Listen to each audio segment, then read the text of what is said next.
This is a cloth pad. You wash it and reuse it instead of throwing it away. People use these for periods or for bladder leakage. Let's talk about some of the details you might not be aware of if you're new to washable cloth pads. Do cloth pads leak?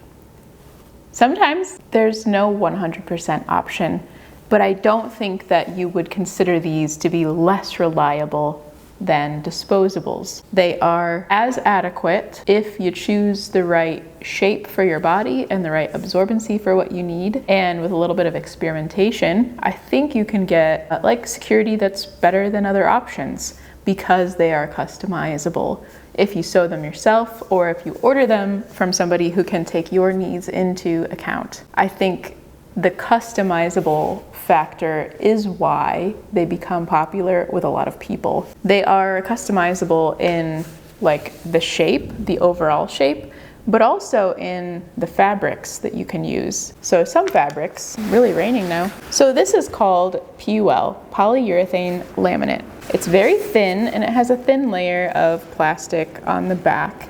So when you use this in your cloth pads, it's considered waterproof. And if you want it to be really thin, this is a good option. Some people will use fabric like polyester fleece or WindPro or soft shell.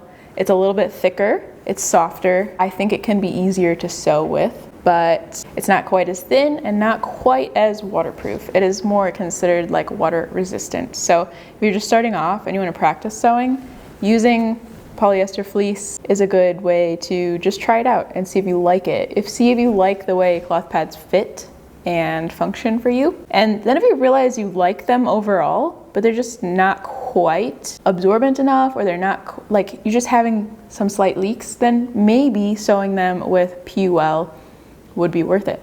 And you might like that they're thinner. So for washing, pads that are made with quilter's cotton, like this one, these are more vulnerable to stains, if that matters to you. I would say the vast majority of my pads do not have stains. Like this one, it's a very light fabric here. I think this is a cotton knit fabric. There's an ever so slight stain here. I didn't do anything to try to prevent it. I just used this, and then at the end of my period, I threw all of the pads into the washing machine on cold and washed them all at the same time, dried them, and then put them back in the spot to store them. And that was it. And so this is what that looks like. Like if you wanted to avoid stains, you probably could. I don't really care.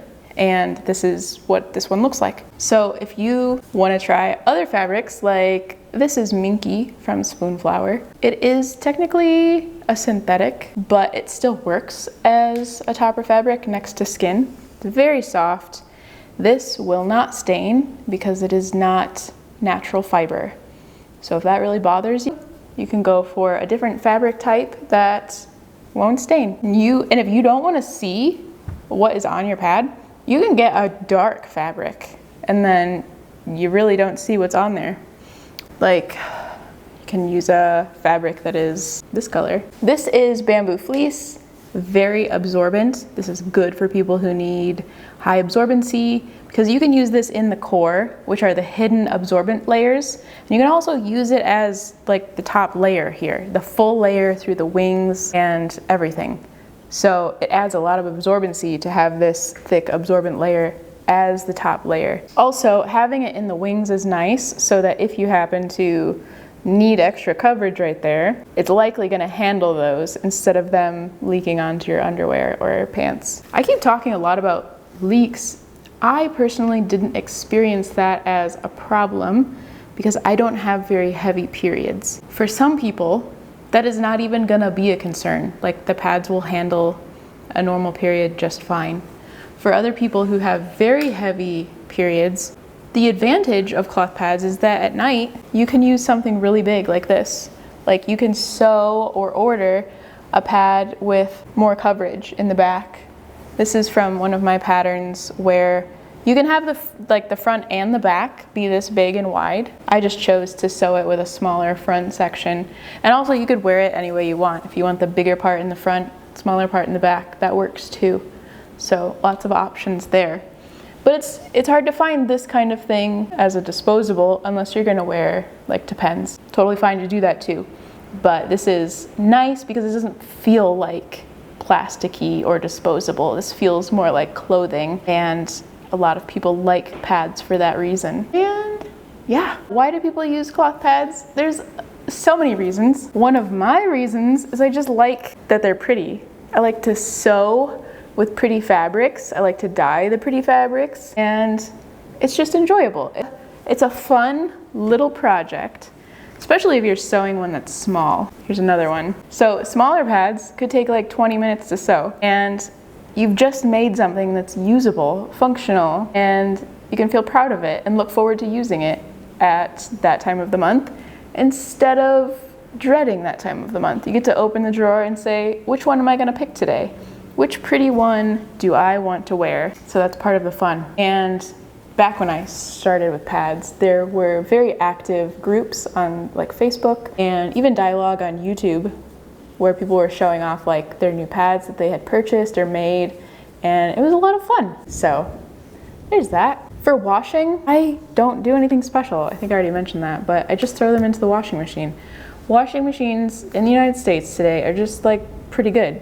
And the detergent, use normal detergent that you use for your clothes, and it's probably gonna be just fine. And if you come from the cloth diapering background and you feel like you're handling that fine, then cloth pads will be no problem for you.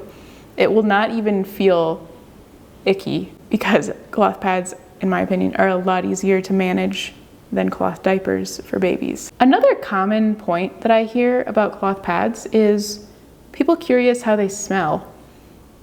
And I think that question comes from the way that disposables smell is very distinct. And what surprised me when I started using cloth pads, I didn't smell that anymore. And it made me realize there's something about the disposables that mixes and creates that smell. I'm not saying that your pads will be completely scentless, but in my opinion, the overall smell was much better when there weren't any product. I don't know what to call it because chemicals sounds like really intense, but there's no chemicals in here. There's nothing in it. So it just smells like clothing that got liquid on it, you know? And it smells a lot better that way. Anyway, if you've made it this far and you still have questions, let me know and I'll try to answer them soon.